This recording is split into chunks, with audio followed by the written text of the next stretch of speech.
Hello everyone, welcome to Interview 360. I'm your host, Vanessa Kamatzi.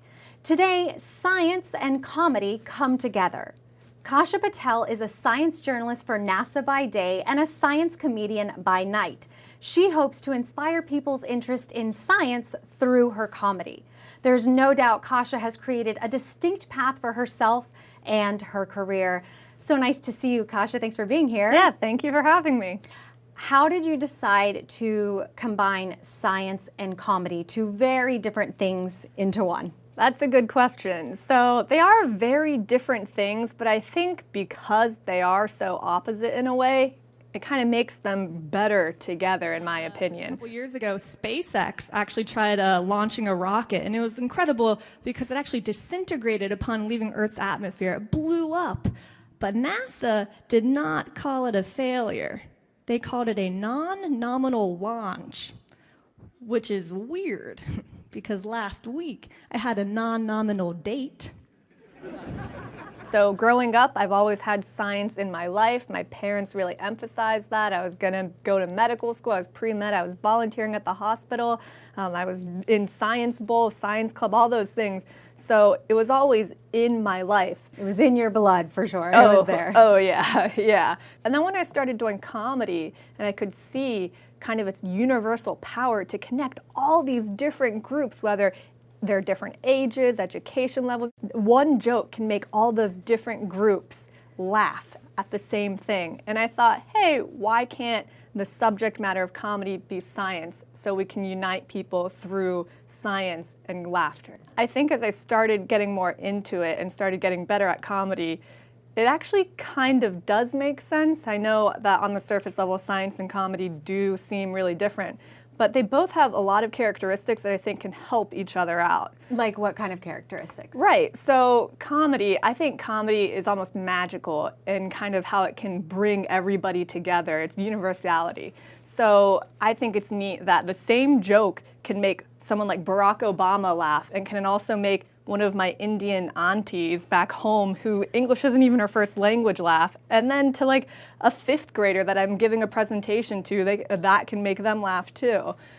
So I think that comedy is great because it can connect all these different people through this one thing. It can make them laugh through this one thing. And then conversely, the science part, you're allowing people to learn and understand more about science, right? Exactly. Science is difficult, but it's also very exciting. And science is in everybody's life that it just seems odd to me that people are kind of standoffish about it. So in a way, comedy can help with science communication or maybe people being more open to science. And then I think science can help comedy because one thing when I started doing comedy, I think the most important thing is you just spent 5 minutes listening to me. When you walk away, what do I want them to remember? Right, bigger picture, that's where you're going. Exactly. So whether I'm doing jokes about me being Indian American or being science minded, I want people to walk away with a new perspective on a topic. Like my same boss asked me, hey Kasha, when does monsoon season begin in India? So I Googled it. And Google said that yes, my boss is racist. And I was going to say, actually, you've really set the bar really high for yourself because if you say I'm a scientist, we're going to presume that you're very intelligent and quite bright. And if you say you're a comedian, we're going to presume that you're pretty funny. So you have to be funny and smart all the time. Oh my gosh. When I was dating, I did not talk about anything on the first date. I was the worst first date ever because I didn't want to tell people I worked at NASA because that's all they would want to ask about. And then I didn't want to tell people that I did comedy because that's all people would want to ask about. Were you always funny? You know, that is a good question because I don't know if I was always funny. I had 3 older brothers, so the jokes were definitely around in the household. Like I remember when I was young, my brothers would twirl me. I was like still in diapers. They would twirl me and with music on, and then they'd turn off the music and they'd set me down and I'd be falling over and everything. and they would call it drunk baby.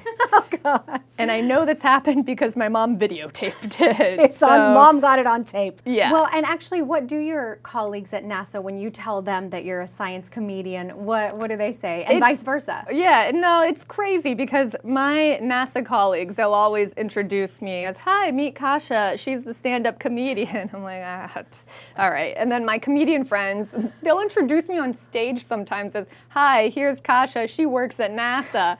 And I always go up there and I say, People always introduce me as what they find the most interesting. My undergrad chemistry professor introduced me to all of his current students as, she was a chemistry major 3 years ago, and she's not still in grad school. I watched your TEDx talk, and you analyzed over 500 of your own jokes with a spreadsheet and everything. Yep. But so what did the data say? I love that you did that. yeah, so this is kind of a funny story because when I first started doing comedy about 5 years ago, I did have an Excel sheet that was not very good. I wrote out my jokes and then I actually rated them 3 stars, 4 stars, and 5 stars. 5 stars was that it was going to work every single time. 4 stars was, depending on the audience, it might work, but more likely than not, it's going to work. 3 stars was, I'm going to have to work on this one with the audience to get them on board with me. But for the TEDx talk, My Excel sheet. I revisited that because when I was preparing for it, I was talking to the organizers and I said, well, I do remember a long time ago I had this Excel sheet. And they're like, oh my gosh, you have to show that Excel sheet. That would be hilarious. So I said, okay, if I'm going to show this Excel sheet, I'm going to have to do much better analysis and have it a little more legitimate. So yeah.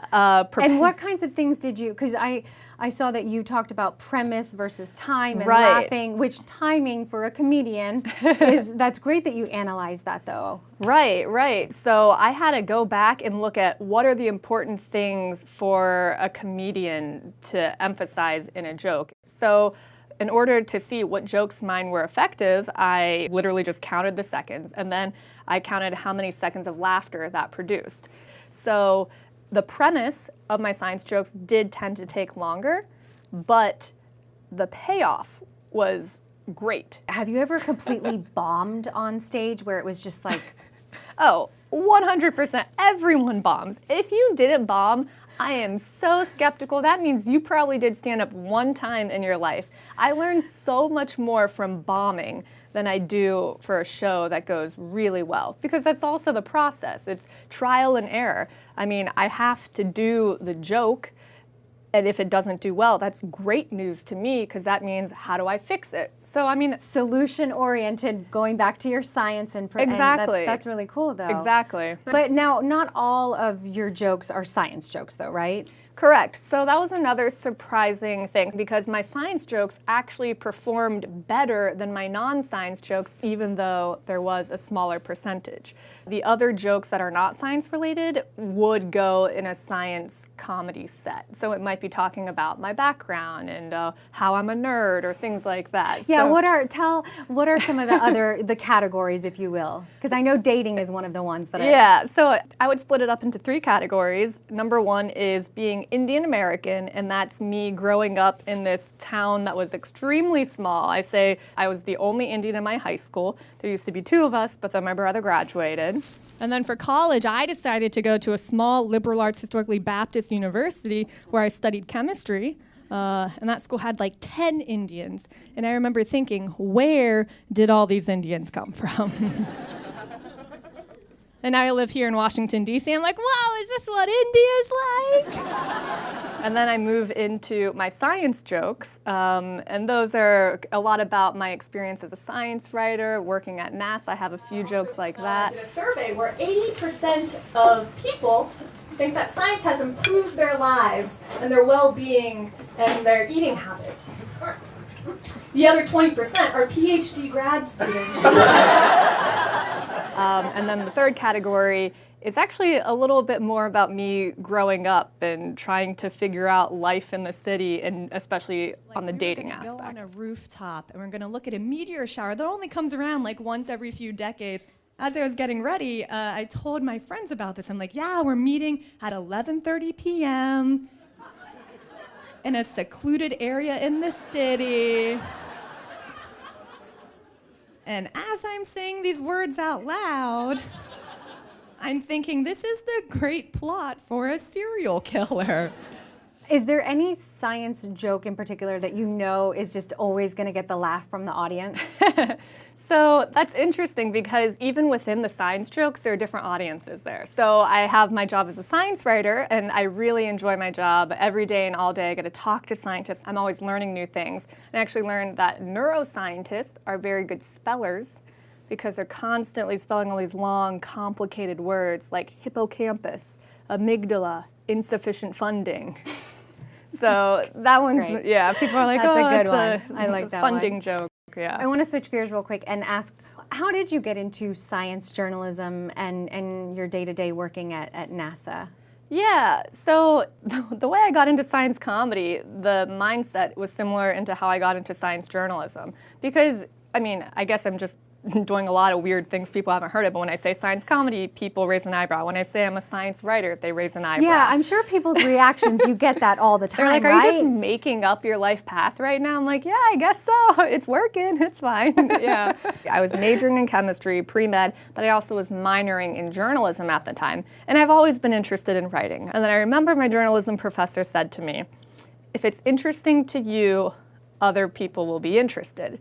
And I think do what you're passionate about. That is so cool. And we are sitting in front of the beautiful Borealis lights, and you wrote an article about these lights, which are called Steve, which is a scientific term that I can get on board with because I can actually remember it and pronounce it. Right. It's probably one of my favorite stories that I've written about. I won't make you say what Steve stands for because I know I can't. I'm pretty sure that Steve stands for Strong Thermal Emission Velocity Enhancement. Bravo. I believe that is what it's called. So this was a new discovery, and this actually became a published paper. And I was the one at NASA who got to write about, hey, we just discovered something completely new.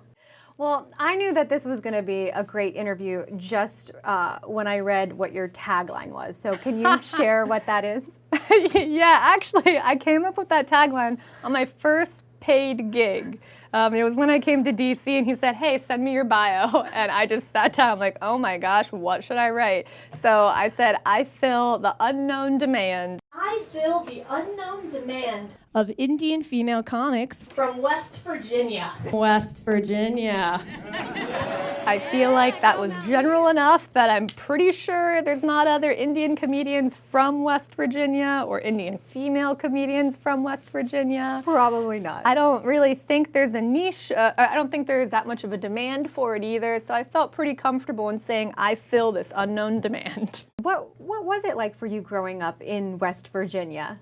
You know, that's an interesting question because West Virginia has a lot of bad stereotypes, but I think a lot of people don't realize all the really positive things about that state. Like I always like to tell people that we're ranked #1 for people with the highest cholesterol, which to me means West Virginians have the biggest hearts. Well, and I know that you are also getting a lot of recognition from your hometown because I know they just wrote a great article and you just headlined a festival there, right? Yeah, the 5th annual West Virginia Comedy Festival, which I didn't even know existed, but Who knew? I know, but it was wonderful because the state newspaper, that's a Pulitzer Prize winning newspaper, they contacted me and they wrote a profile on me, which was very nice. And then my local hometown newspaper saw that, so they wrote a profile on me. And where I performed was in this kind of refurbished opera house. And it's about maybe 45 minutes to an hour away from where I grew up. So my parents came and my brother came from an hour away to come see me, but also my old high school teachers, my next door neighbors, like all these people who read the newspaper that morning, and in an hour and a half, they assembled and they came and saw me. To support, that's great. Yeah. That's exciting. Well, Kasha, I really look forward to seeing you at one of your shows. I will definitely be there, and thanks so much for chatting with me today. Yeah, thank you so much for having me. This has been great. And thank you for watching this edition of Interview 360. We'll see you again next time.